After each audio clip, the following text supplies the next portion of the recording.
Pain Awareness Month is coming to an end, pain management reform in general, and changes to the channel that are coming as well. That's what we're talking about this Sunday afternoon, so let's jump right into it. Hi all, I'm Marlon with Chronic Pain Warriors United. Hope y'all are doing okay, having a great weekend so far. And I know not everybody's looking forward to Monday, so I'll skip that part. So September is Chronic Pain or Pain Awareness Month. Not that you would ever know it if you only got your news from the media. I don't know of any major news organization at all. And if anybody's seen any, shoot the screenshots, the messages, whatever, links to me. But I've not seen not one major news organization talk about Pain Awareness Month. So we're talking a little bit about that, and of course our Secretary Kennedy mail-in, which is going all the way through the end of the month and into October. Just because if you're not able to get your letters out, before the end of the month, so what? If you can get them out whenever you can get them out, the point is just to get them out, my friends, because we just want so much as possible of this mail to land on this man's desk. And I've had some people comment that, sending letters like this, me writing a letter out to Secretary Kennedy and mailing it to him is pointless. For one individual, as an individual act, I would actually agree. It's pretty pointless unless you've got some political juice of some kind or a major national type story on your hands of some kind. But that's not us. We have a story that the media, politicians, and most everybody else want to actively ignore. So they have. Pain Awareness Month has not been talked about at all as far as that's concerned. So that's why our activism, again,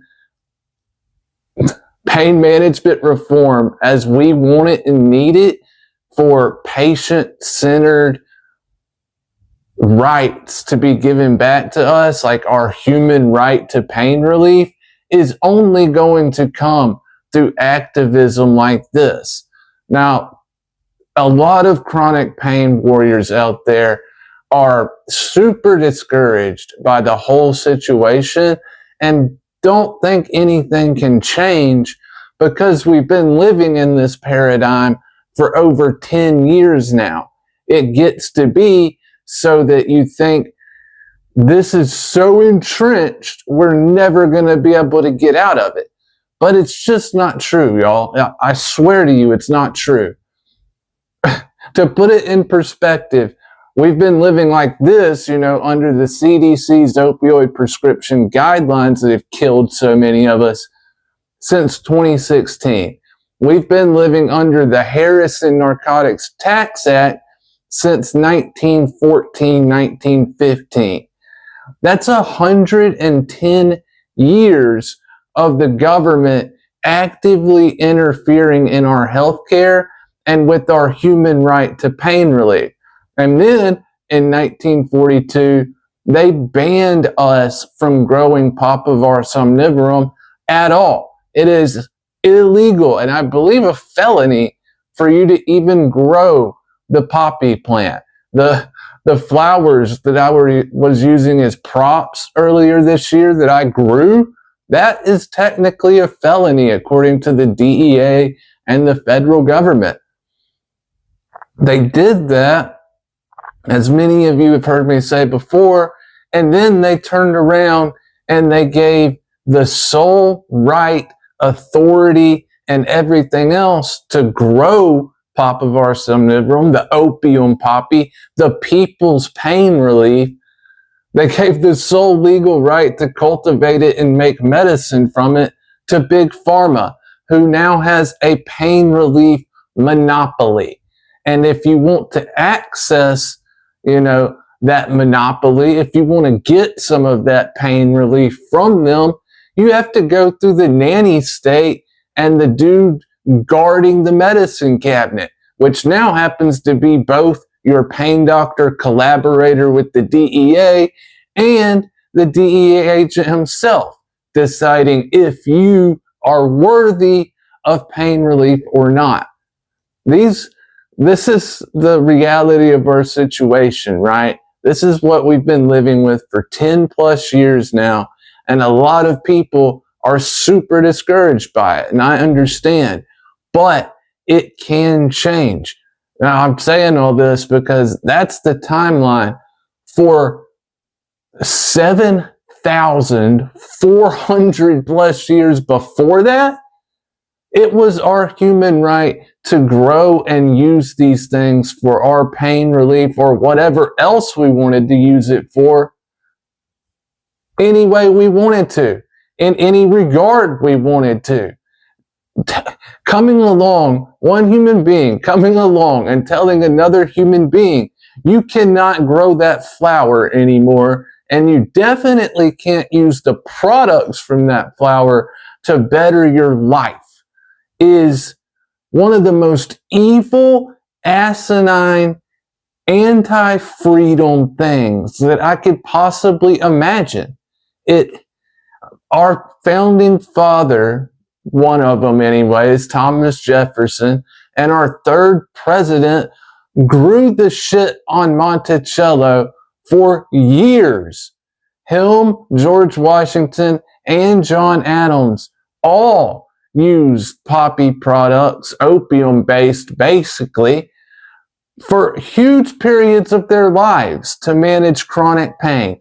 And if they had not had that option, if they were living under the paradigm we're living under, the United States of America as we know it today would not exist.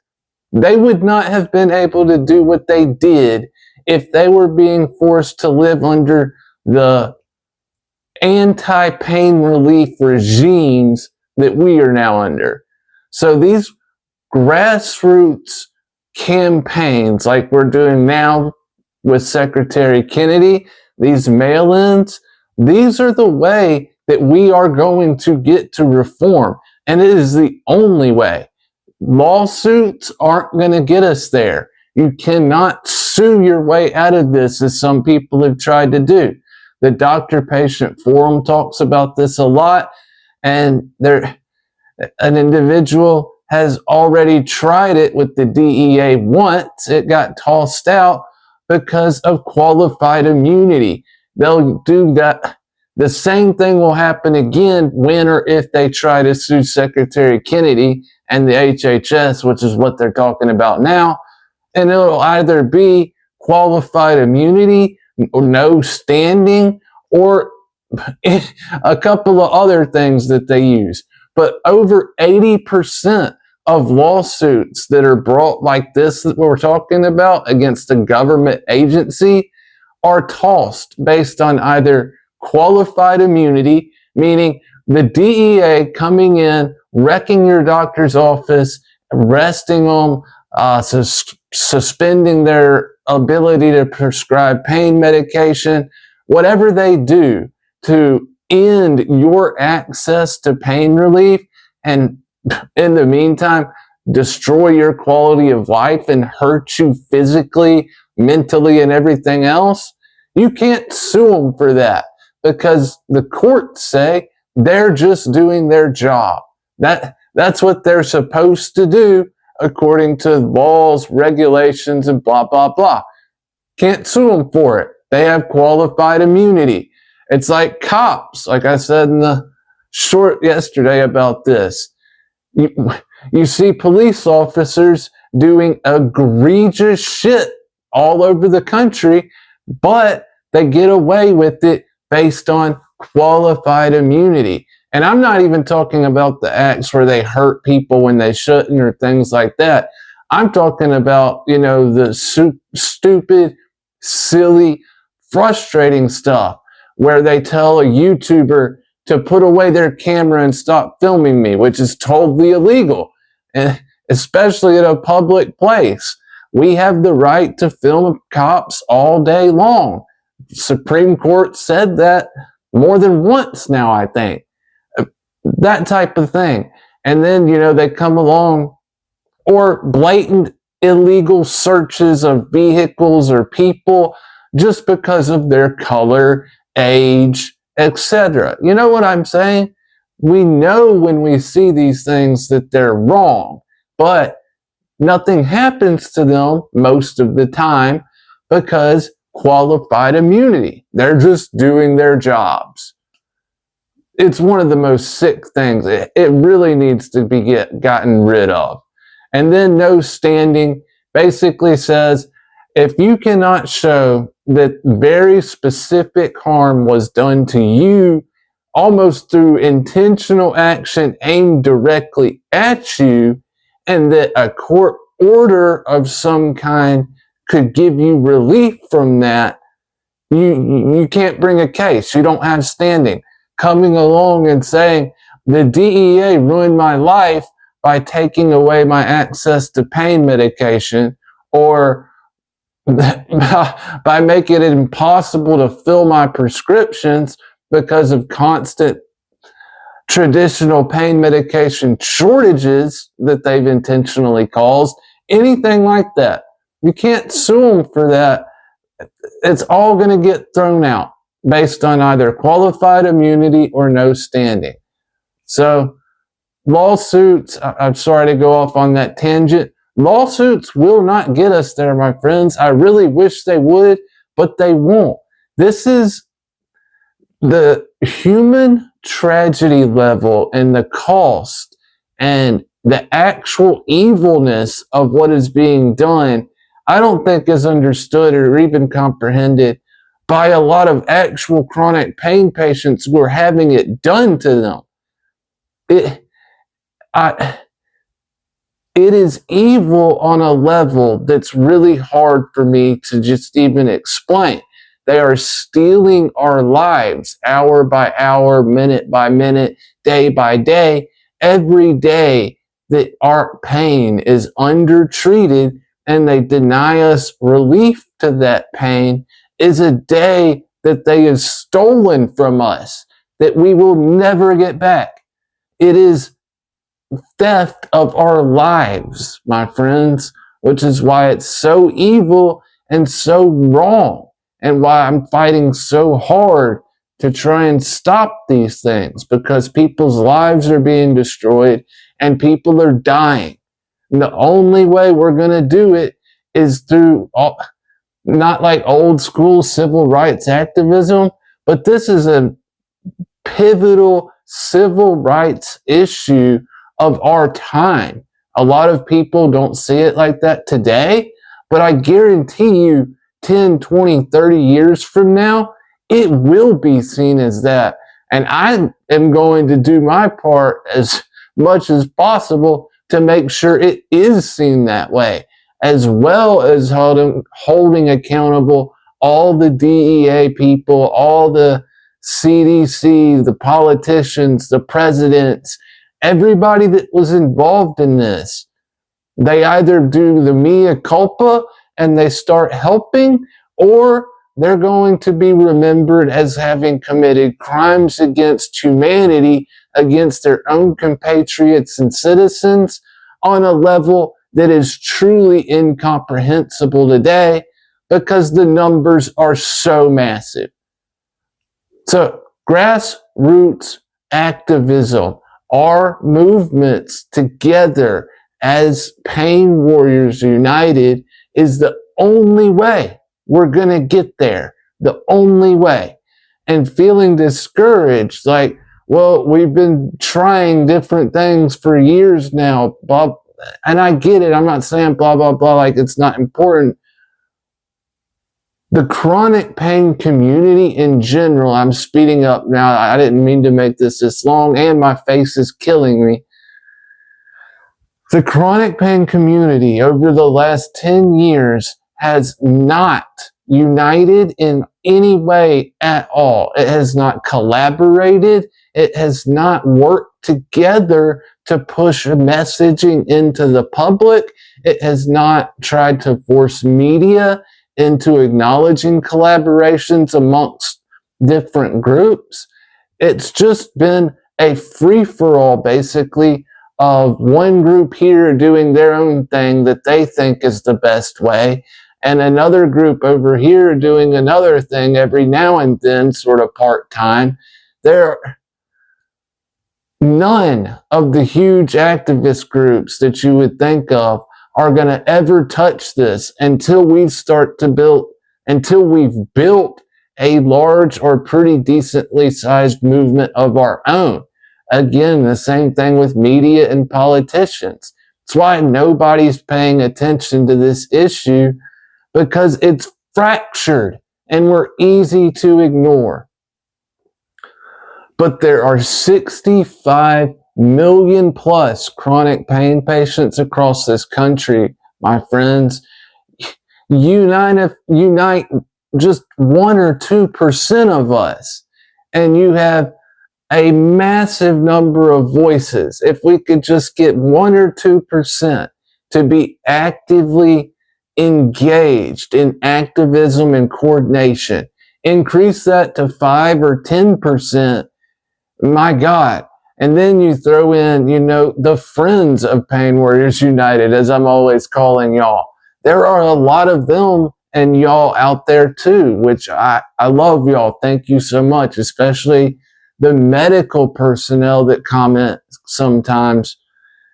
Y'all are some of the most courageous people probably, because you're trying, some of you I know, to fight a system from the inside. And when I'm trying to, speeding up, I'm trying to get the tech on point and things like that. And I want to start doing interviews with some of y'all. Especially there's a friend that we have who's an ex-oncologist who I want to talk to about the spreading anti-pain relief among oncologists and cancer treatment. People are going all over the country without pain relief during cancer treatment because of this insane hysteria. So anyways, that's it. I don't know. I've talked too long already. The pain management movement is absolutely critical, obviously, to saving lives and to building back our quality of life and to giving us our rights back. And there is a path to pain management reform, and I'm happy to lay it out. I've talked about it some, but it does not go through lawsuits. It just doesn't. The only way, as I keep saying, is to build a grassroots movement from the ground up, which is what we're trying to do. And every single pain warrior that y'all bring into the movement has the potential to increase everything exponentially. So everybody you tell, every new warrior you bring in, every new story that's shared, every letter that goes out is a step in the right direction. Now, we're not stopping with Secretary Kennedy either, just as a preview. Vivek is running for governor in Ohio right now. One of the next things we're going to start to do is demand that he give a position on the human right to pain relief. If you're going to be a governor of a state like Ohio, or any state for that matter, you should have to answer that question. So the people of Ohio and everybody else across the country, I'm going to start asking pain warriors, especially on X and other places, to demand that he answer this question. I've asked him many times on X so far, and it is not something he's ever addressed, just like RFK. So we're going to make these politicians start addressing this issue. We're not going to like their answers probably at first, but it's not going to matter, because as they address them, news is driven to it. More pain warriors get involved. We can only win if we can just get to a certain point. Our victory is assured, my beloved, but it's just to get to that point. Now, I've gone way too long. I hope everybody's getting their letters out. Please, y'all, so important. And any stories y'all want to tell, y'all's stories, just like all of y'all, are special and unique, and they are a boon to pain management reform, which is what we're talking about here, and why these letters and things like this matter so much. I mean, my open letter to Secretary Kennedy is available on short form in the videos and is open on X as well. And I'm going to be reading some of y'all's too. Wolf and others, I've got y'all's emails, and I'm going to respond to all y'all's emails very soon. And I'll be reading some of y'all's letters to start next week. Amazing, all of y'all, and I appreciate it. So get the letters out to Secretary Kennedy. This is the address yet again. And these types of campaigns are going to be ongoing. We're going to politically target key individuals with power in government to force them to start addressing these issues. I'm sorry if I took too long on y'all. I hope that it's worth however long this lasted. I don't even know. I don't have my alarm set. I don't have a script. I'm just going off the cuff. This was basically just monologue today. So thank you all. Much love. We'll see y'all all very soon. We'll be doing, I'm probably going to release another long form on something slightly different Monday, talking more about the changes coming to the channel, which I didn't have enough time to do today. We'll see y'all very soon. I'm Marlon with Chronic Pain Warriors United. Be blessed and be well. Cheers.